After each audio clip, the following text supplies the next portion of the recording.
You're listening to the Greeks Gridiron, live with Ethan Haristodoulou.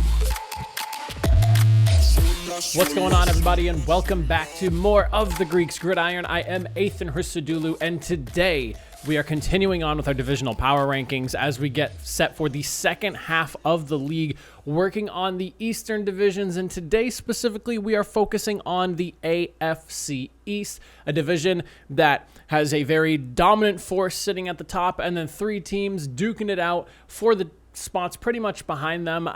They're kind of a clear-cut favorite at the top here in this division, if I'm being completely upfront, and then I would say a toss-up with the rest of the teams. Now, I will say this was a little bit more of a difficult list to put together for the teams not in number one, just because there's so many moving variables and everything. So definitely a lot to get into. Excited to talk to you guys about it. As always, make sure you hit that like button, hit that subscribe button, and comment down below. What do you think about the AFC East? How do you think things will play out for this entire group of teams here? I would love to hear your guys' thoughts and opinions.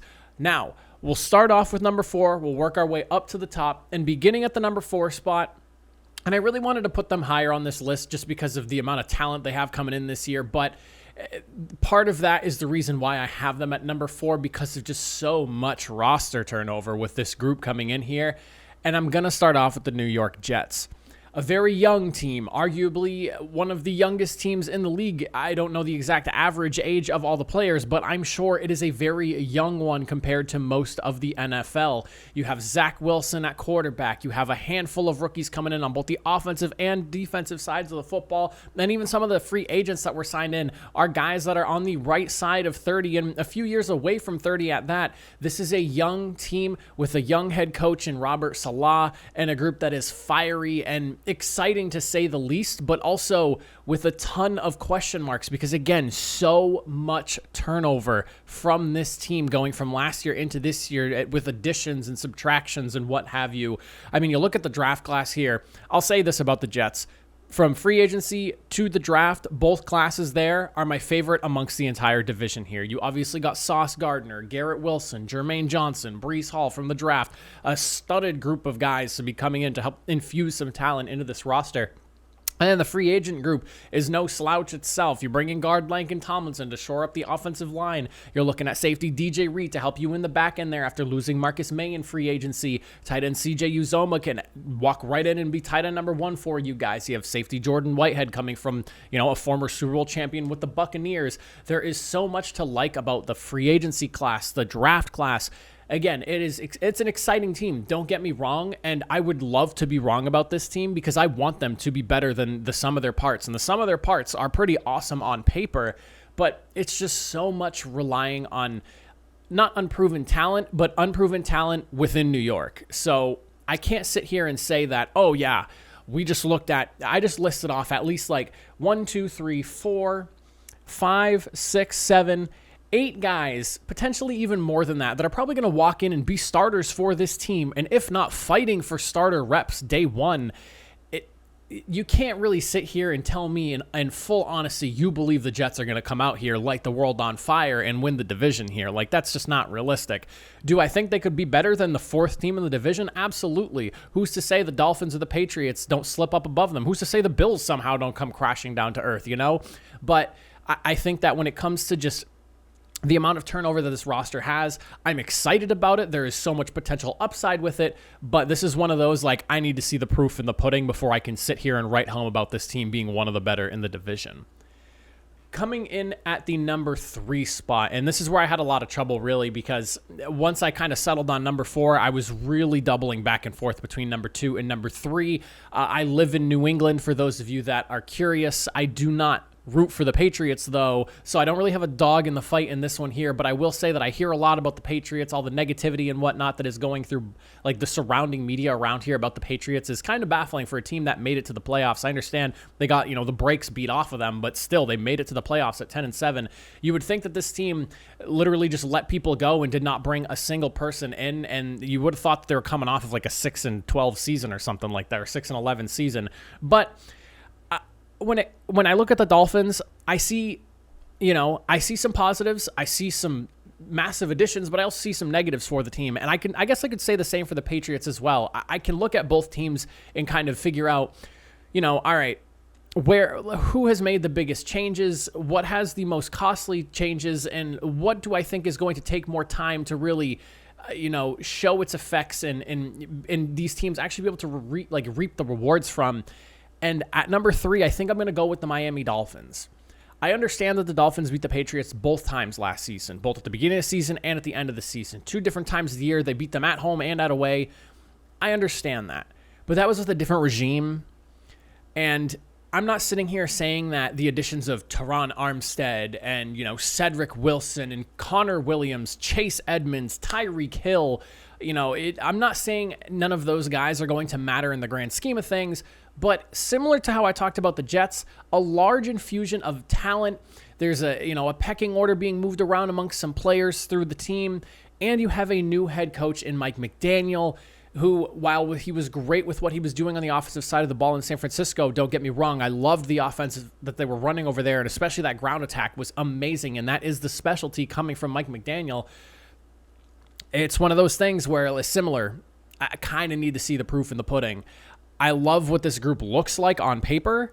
It's a do-or-die season for Tua. I like that they went and got him one of the most explosive, if not the most explosive threat in the NFL in wide receiver Tyreek Hill. You have Gesicki at tight end. You have a solid running back corps bringing in Chase Edmonds now, who hopefully coming off of that injury from last year, looks a lot better. And overall, I like the team on paper. It's just I got to see the proven results before I can sit here and say, all right, yes, I definitively believe that this team is going to end up ahead of the Patriots or the Bills. It's more so just because it's a new regime change, a lot of new additions. We got to see all those parts put together, and we have to see them, again, be an actual unit and work well and win games together. I would say that if it was still Flores as head coach, based off the way they ended last year, I'd probably put the Dolphins at the number 2 spot, at least, just because it's the same group. You know a lot more about this team, but right now, we don't really know how everything's going to look. I will say the defense was a strong point for them last year. I expect them to continue to be a strong point this year, rather, and I don't really expect that to take a step back. My curiosity really is just how is this offense going to look, and is Tua going to be able to prove the naysayers wrong this year? That's probably my biggest question for this team. Coming in at the number 2 spot, and to be upfront, I didn't really have much trouble from this point onward because once I decided the 2 bottom teams, I kind of figured, all right, well, this is how I want the top 2 teams. And at number 2, I'm going to go with the New England Patriots.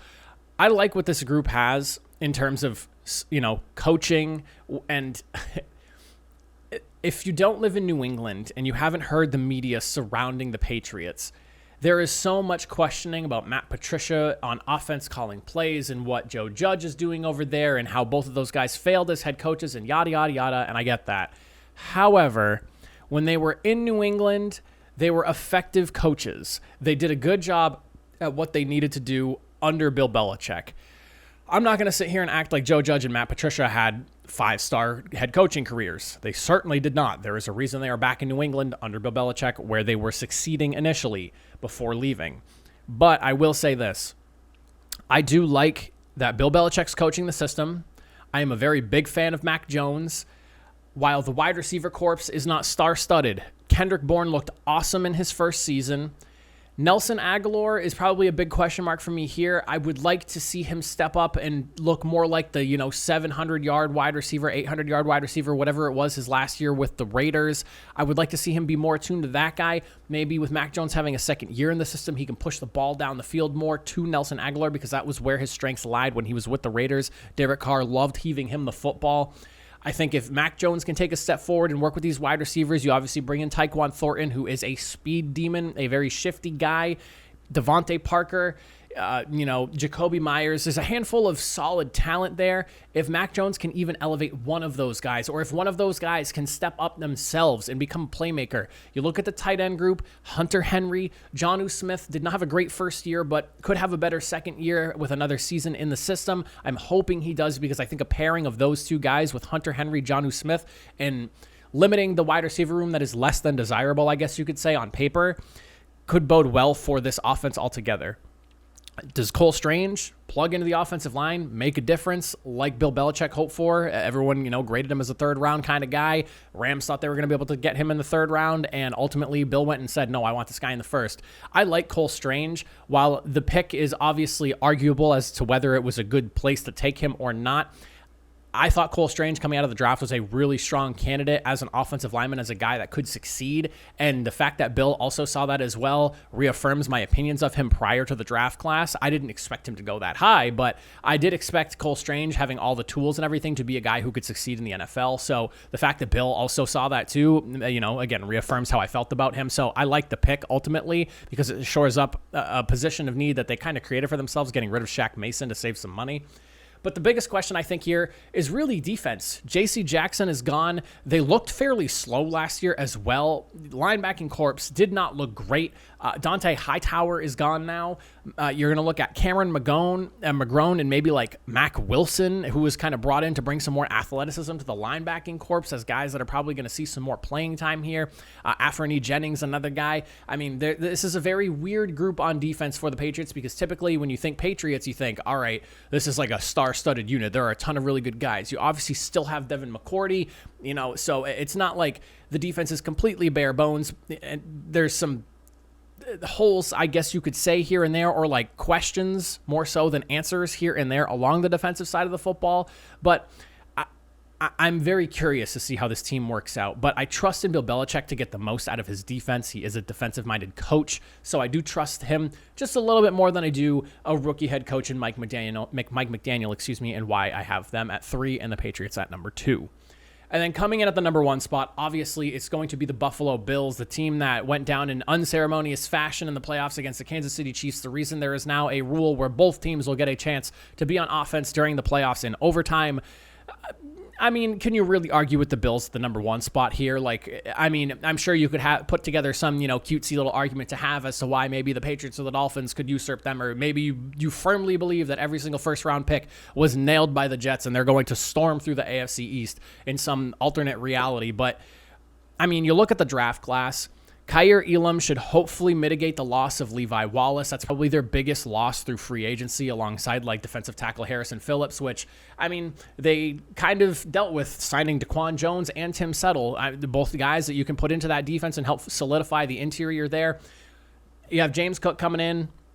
He brings some life to a running game that has relied way too much on Josh Allen. I talked about this at length during the offseason. Josh Allen was literally like a third of the team's rushing yards last season.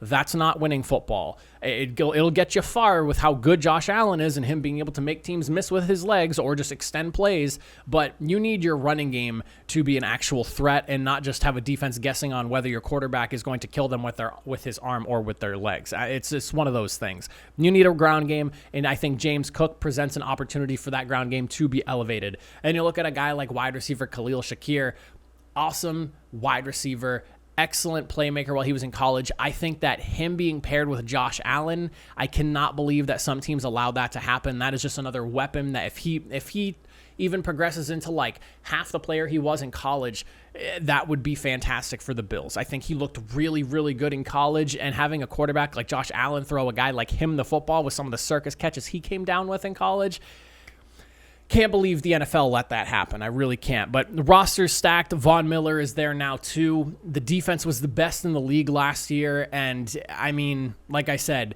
they lost Levi Wallace and Harrison Phillips. They mitigate that with Kaiir Elam hopefully stepping in to replace Levi Wallace. Harrison Phillips gone. You bring in Daquan Jones and Tim Settle.